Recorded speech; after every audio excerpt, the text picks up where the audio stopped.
예, 반갑습니다. 요즘 젊은 친구들이 어떤 템플스테이 관심도 많고, 뭔가 살면서 좀 삶의 무게감, 그런 것들이 좀 버겁게 느껴져서 오는 친구들이 많아요. 열심히 취직을 하기 위해서 공부를 하고, 그래서 취직을 했지만 막상 해보니까 자기가 생각한 것만큼 만족되지도 않고 너무 힘들대요. 근데 제가 이야기를 들어보면 옛날에 비해서 별로 안 힘든데 제가 보기에는 옛날보다 엄청 많이 좋아졌어요. 엄청 조직 문화라든가 우리 그런 것들이 우리 사람에 대한 그런 배려가 그나마 옛날에 비해서 많이 나아졌는데, 젊은 친구들의 기준으로 봤을 때는 그것도 견디기 어려울 만큼 힘들게 느껴지는 것 같아요. 물론 점점 이제 좀 더 편안하고 경제적으로 물질적으로 이렇게 좀 더 안락하게 살아오고 또 자기 중심적으로 많이 살아왔던 세대들이다 보니까 현실이 조금만 자기 마음에 들지 않으면 그것을 어려움으로 그렇게 받아들이는 것 같아요. 근데 그런 어려움이라는 것은 정말로 물리적으로 어려울 수도 있고, 그러니까 똑같은 상황이지만 저희들 어른들 세대가 봤을 때는 아무것도 아닌데, 별것도 아닌데, 저희들이 봤을 때는 그런데 막상 당사자들은 그렇게 생각하지 않는 것 같아요. 그거는 또 우리는 제3자의 입장에서 그렇게 말로는 쉽게 할 수 있는 일이지만, 아무튼 우리는 삶에 여러 가지 많은 그런 불만족, 또 괴로움이라는 것을 경험을 하는데, 그게 물리적으로 실제 괴로운 상황일 수도 있지만, 심리적으로 그 상황에 대해서 너무 주관적으로 과도하게 자기 중심적으로 의미를 부여하다 보면 그게 본인한테는 괴로움으로 당할 수도 있죠. 하여튼 여러 가지가 있어요. 그 아도르노라고 하는 독일의 철학자가 있어요. 아도르노. 이분은 원래 유대인이었어요. 그리고 이제 2차 세계대전이 생겨나서 유대인이었기 때문에 탄압을 받았죠. 이제 살기 위해서 이제 유럽을 탈출해서 미국에 활동을 하다가 훗날 다시 이제 독일에 이제 돌아가서 활동을 했던 그런 철학자인데, 이분이 쓴 책이 계몽의 변증법이라는 아주 유명한 명저가 있습니다. 지금 오늘날 저희 불교에서 반야바라밀, 그러니까 불교적 통찰이라고 하죠. 상당히 이제 그 반야바라밀을 이해하는데 되게 도움이 되는 이제 서적인 것 같아요. 그게 뭐냐면,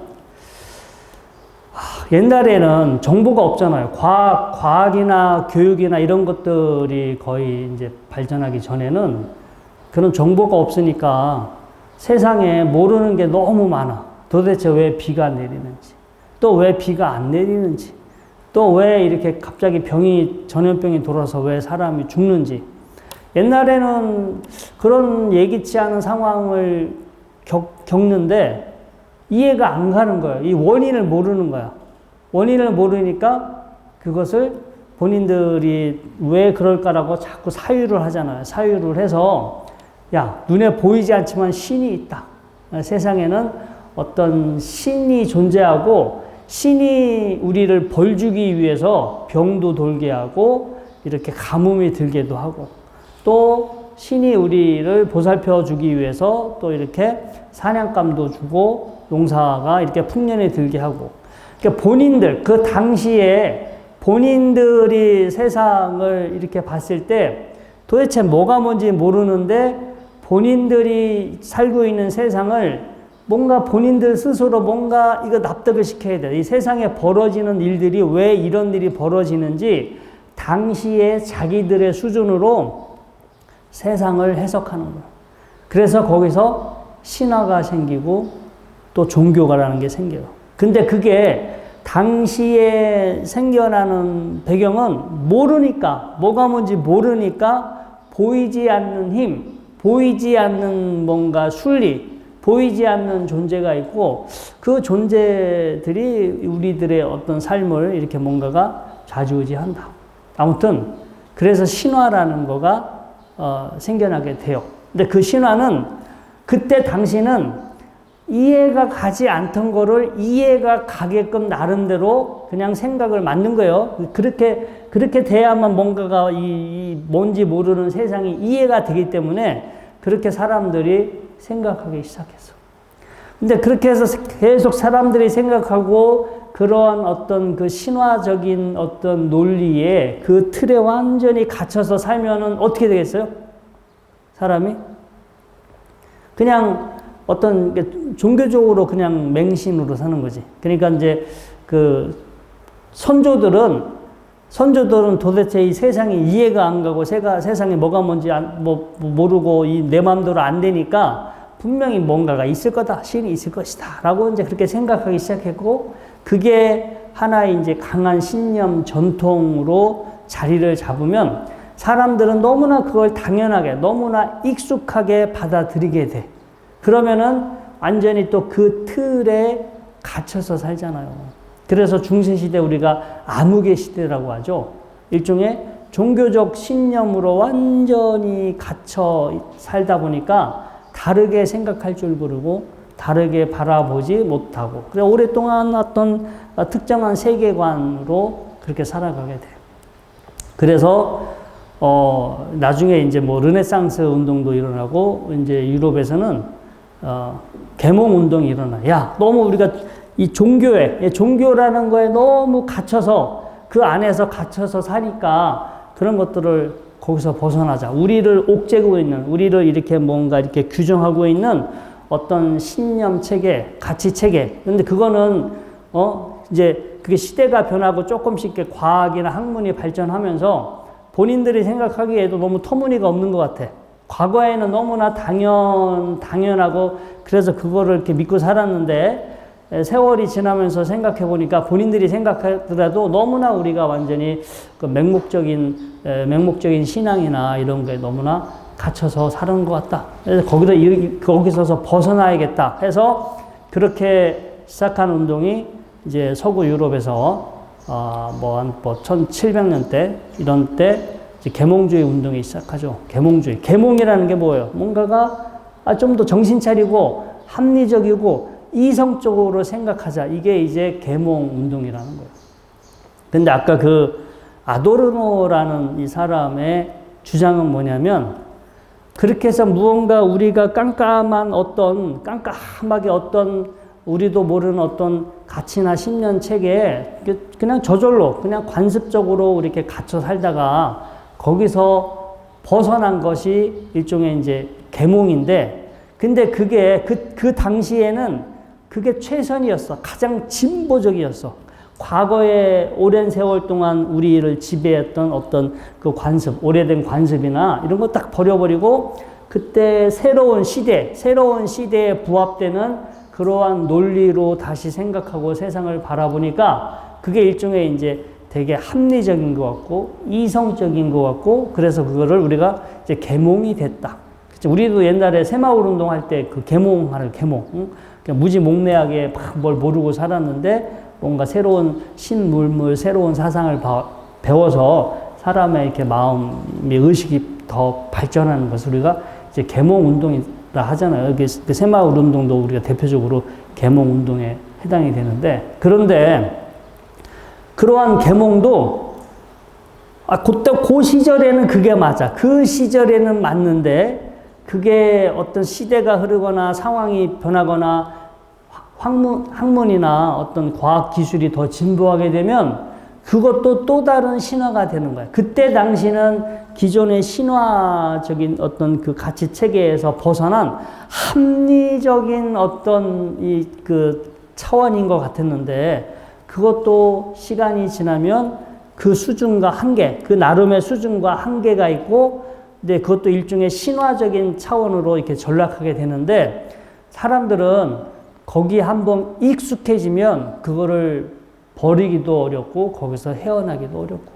사실 우리도 그게 뭐 먼 과거의 이야기가 아니에요. 저희도 이렇게 종교, 뭐 불교가 됐든 기독교가 됐든 이렇게 보면은 사실 뭐 지금의 과학기술이나 이런 것으로 보면 사실 터무니없는 게 너무 많아요. 이해가 안 가고 터무니가 없는 게 너무 많은데 사람들은 뭐 그렇게 일일이 따지지 않고 옛날서부터 해왔으니까 당연히 뭐 지금도 우리가 당연히 그렇게 해야만 되고 그렇게 해야만 뭐가 될 것이다.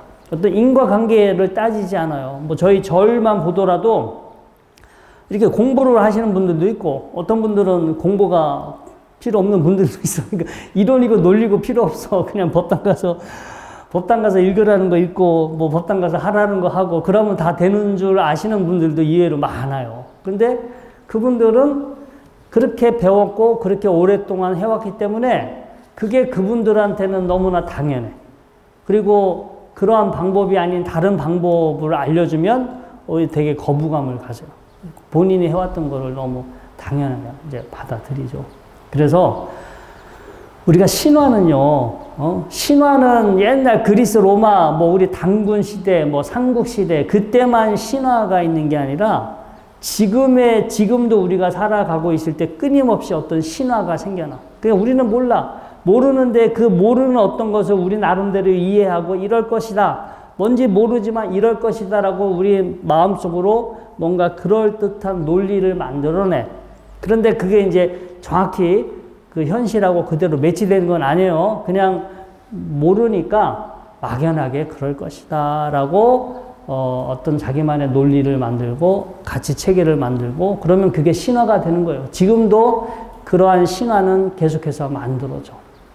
그리고 그러한 신화의 한계를 느껴. 야, 이게 옛날에는 이럴 것이다 라고 믿고 살았는데 시간이 지나서 보면은 아, 그런 것은 아니었네. 그래서 어떤 사람들은 과거에 신화라고 믿었던 것들, 그 신화가 마치 진리인 것처럼 믿었던 사람들이 그런 한계를 이렇게 직면했을 때, 아, 이건 답이 아니구나. 해서 그 답을 버리고 새로운 가치 체계를 받아들이는 사람이 있고, 아니면, 아니, 옛날서부터 해왔으니까 그냥 묻고 비판하고 따지지 말고 그냥 해왔던 대로 믿자. 이렇게 밀고 나가는 사람들도 있고, 지금도 이제 그런 것들이 현재 이렇게 공존하고 있는 상황입니다. 근데 이 아도르노라고 하는 이 철학자는 그래서 이렇게 어떤 신화적인, 뭔가 이해하지 못하고 당시의 수준으로 뭔가 이해를 해서 세상을 나름대로 설명을 하고, 근데 그게,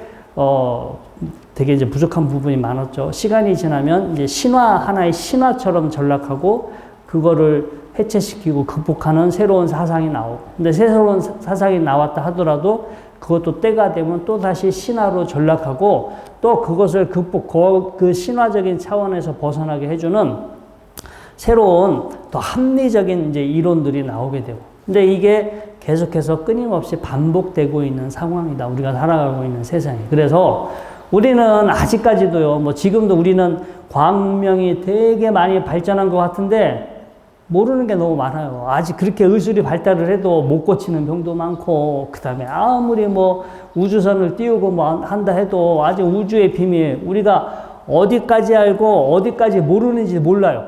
그냥 현재 우리가 알고 있는 건 뭔가 있긴 한데 도대체 이게 세상에 존재하는 것들 중에서 우리가 어느 만큼 알고 있는지, 어느 만큼 모르는지 그 자체도 우리는 현재 규정할 수 없어. 그냥 지금 이렇게 현재까지 알고 있는 것 다고요.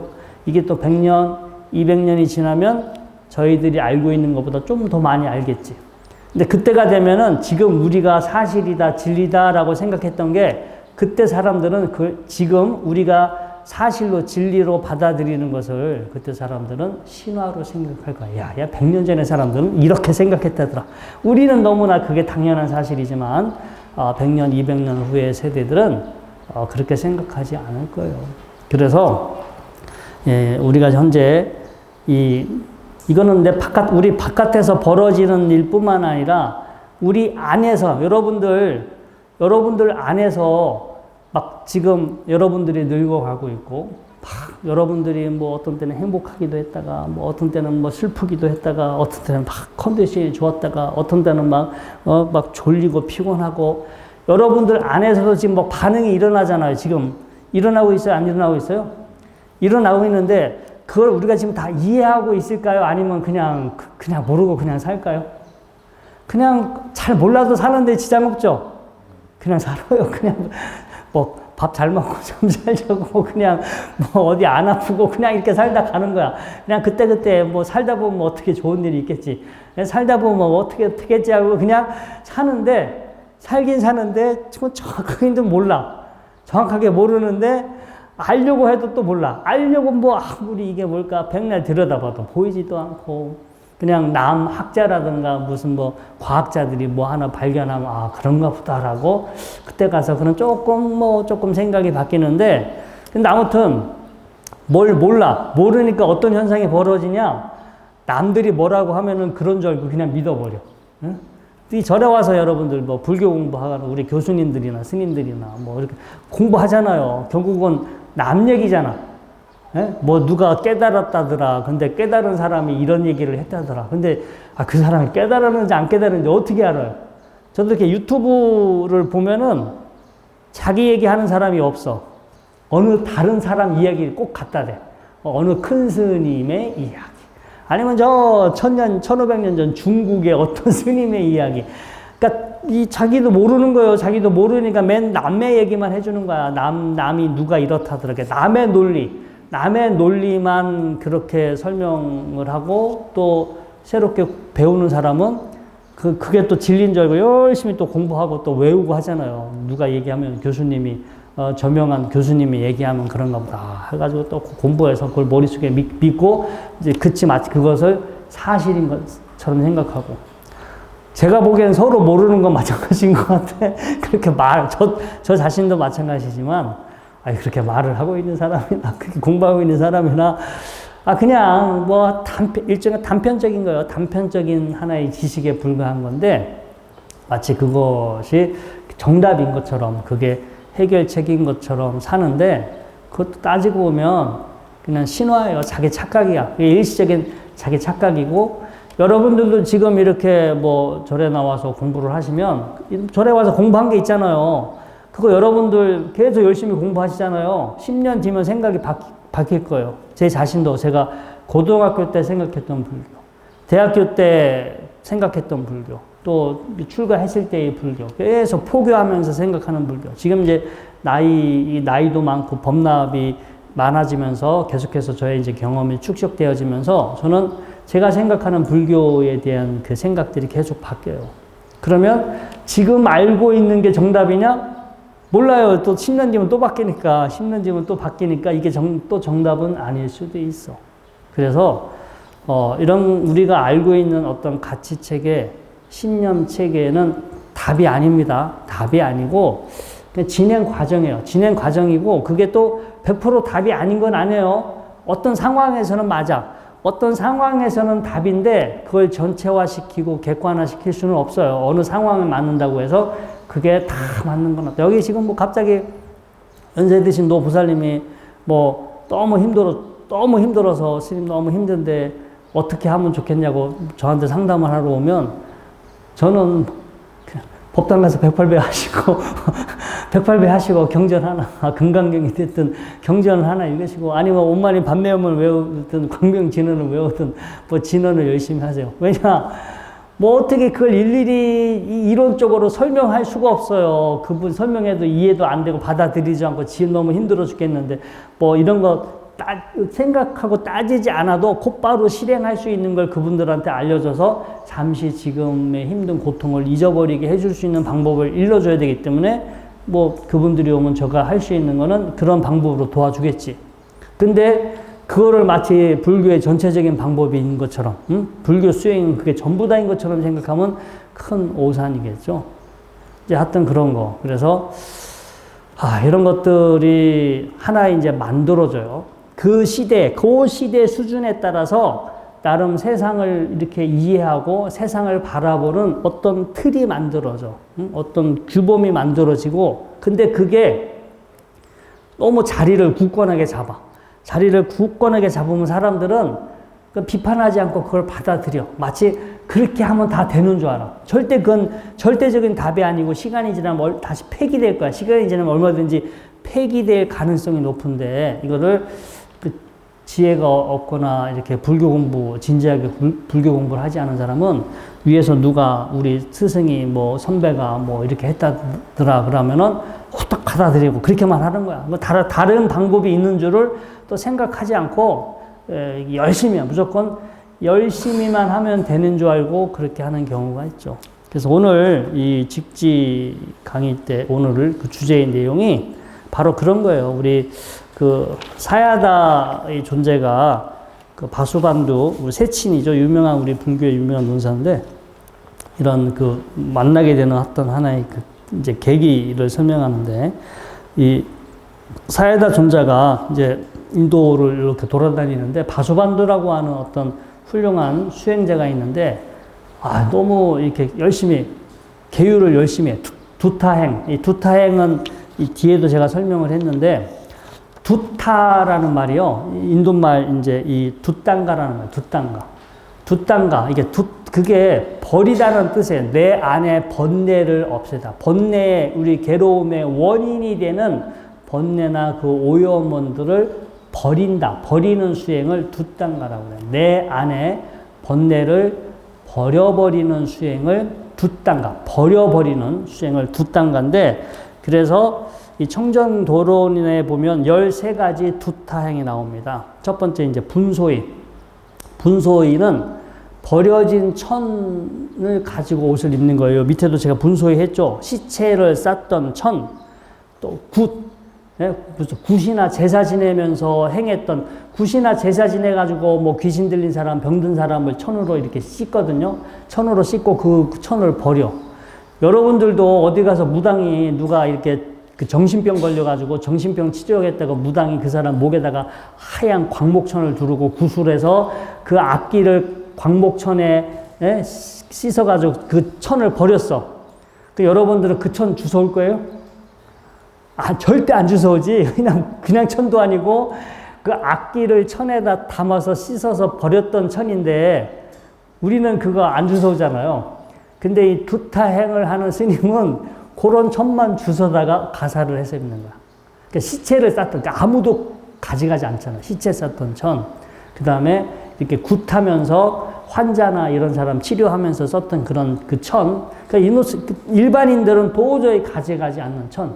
그 다음에 이제 뭐, 동물이, 그 소가 씹어먹다 뱉은 천, 뭐, 여러 가지. 그러니까 전혀 쓸모가 없어. 전혀 쓸모가 없고 이런 것들을 이렇게, 그래서 버려진 그런 천을 가지고 옷을 입는 거. 이것을 분소이라고 합니다. 그래서 분소이를 입는 수행.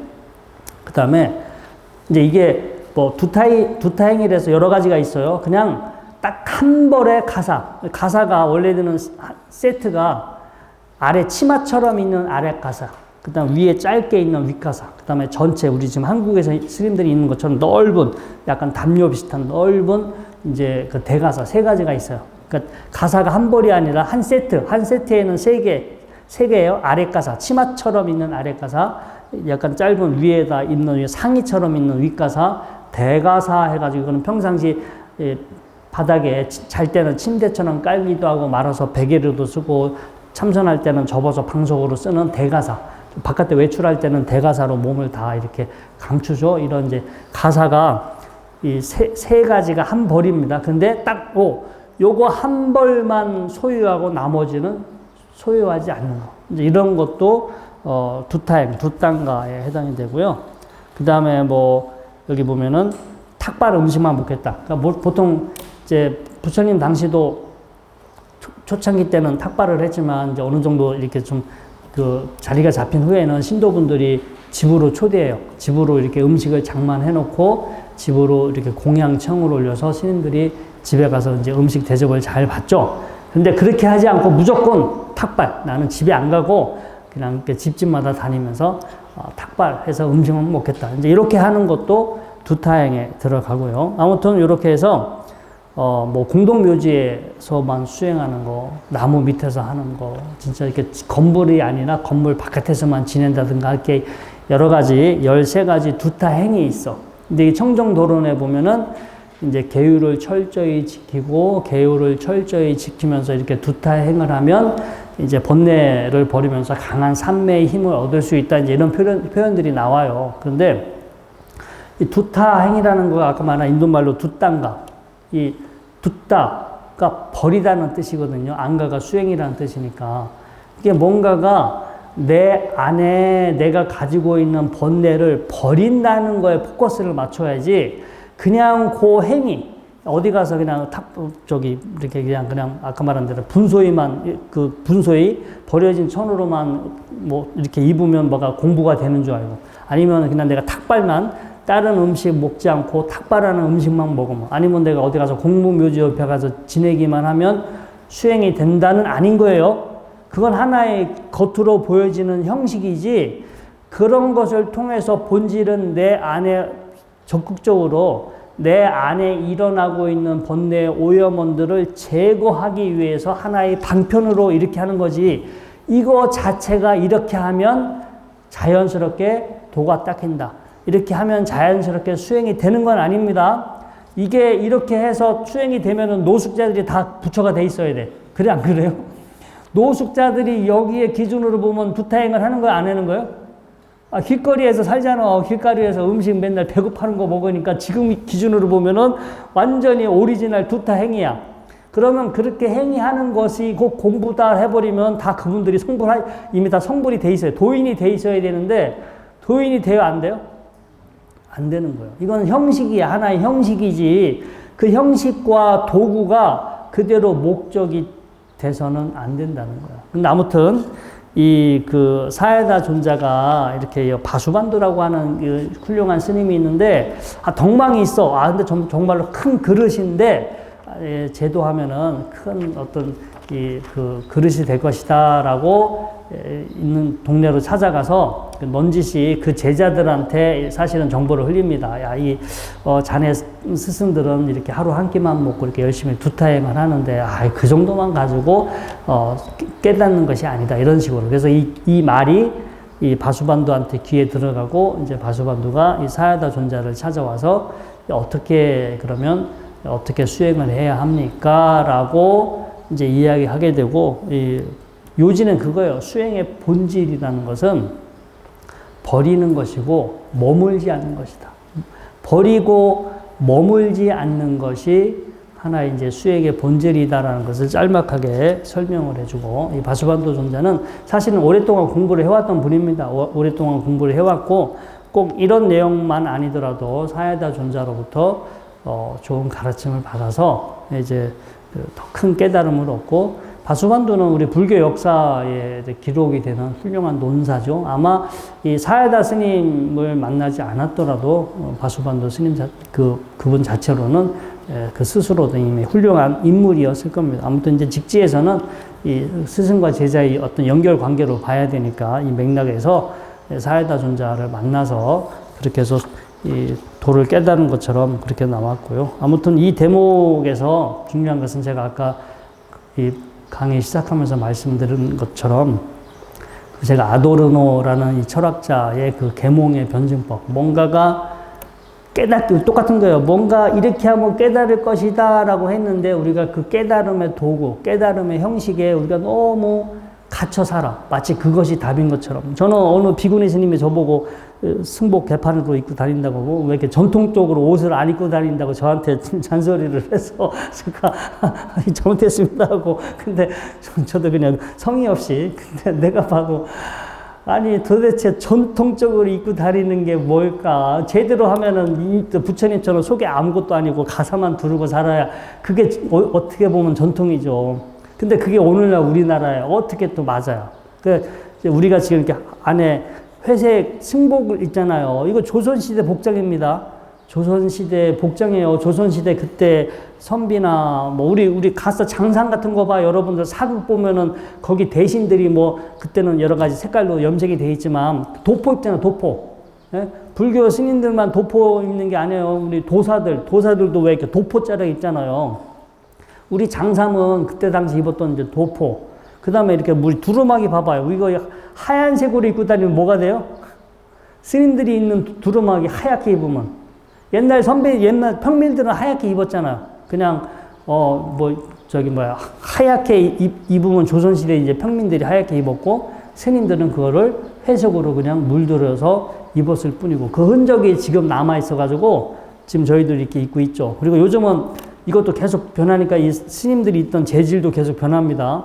우리 전통적으로 하면 나일론 이거 입으면 안 돼요. 옛날처럼 광목이나 삼배나 이런 걸로 해서 입어야지. 요즘 이렇게 재질, 이렇게. 그래서 제가 봐도 너무 터무니가 없는 거예요. 이 승복이 전통적인 스타일이 아니라고 이렇게 저한테 뭐라고 하길래, 아니면 옛날 요즘 회의사에도 그렇게 쓰는 계시는가 모르겠지만, 행건을 차요. 이렇게 행건. 이제 바지 이렇게 댄님을 메고 이렇게 행건을 하고, 지금은 거의, 몰라요. 행자 시절이나 3.2 때는 하려는지 모르겠지만, 시대가 바뀌면은 하나의 그것도 이제 일시적으로, 그렇게 할 수밖에 없었던 시대적인 어떤 상황인데, 그걸 만약 하나의 고정된 상황이고 절대적인 상황으로 바라보면 그 스님은 다른 스님을 볼 때마다 짜증이 날 거야. 왜 이렇게 사람들이 전통을 안 지키냐고. 그럼 다른 스님은 그 스님을 볼 때마다 짜증 날 거야.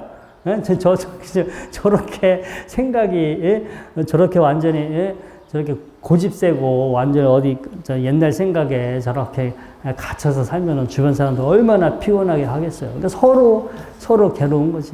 근데 불교 수행의 본질은 아까 얘기했잖아. 버리는 거라고. 나를 괴롭게 하고 나를 힘들게 하는 버린다. 그리고 내 안에 일어나는 느낌이나 감정들, 내가 가지고 있는 생각들, 내가 믿고 있는 것조차도 머무르면 안 돼요. 다 상대적으로 만들어진 거다라는 걸 알고 머무르지 않고 이렇게 버리고 머무르지 않는 공부를 하게 되면 심리적인 무게감이 줄어요. 여러분들 우리 주변에서 벌어지는 수많은 사건들이 있어. 그 사건들을 경험할 때 그렇게 버리고 머물지 않는 어떤 그 불교적인 어떤 그 어떤 방식을 여러분들이 잘 활용하신다면 여러분들 주변에서 벌어지는 일이 여러분들한테 크게 심각하게 다가오지도 않아. 그리고 여러분들 안에서 일어나는 일들 지금 늙어가고 있잖아요. 늙어가고 언제 죽을지 모르잖아요. 어떻게 생각하면 되게 불안하고 기분 나쁜 일인데 이걸 또 불교적인 방식으로 이렇게 잘 헤아려 보면 또 맞는 얘기잖아요. 어차피 늙는 것도 어쩔 수 없는 거리고 죽는 것도 어쩔 수 없는 건데 그것도 어떻게 받아들이면은 당연하고 심각한 일이 아닐 수도 있고 또 어떻게 생각하면 정말로 큰일 날 일이고 나한테 일어나지 말아야 할 일인 것처럼 그렇게 보여지는데 아무튼 이렇게 불교 수행을 했을 때 이런 그 부처님 지혜를 가지고 이렇게 세상을 바라봤을 때 내 안에서 그리고 내 바깥에서 벌어지는 그런 어떤 괴로움들을 줄이는데 아주 큰 도움이 될 수 있습니다. 자, 오늘 공부는 여기까지 하도록 하겠습니다.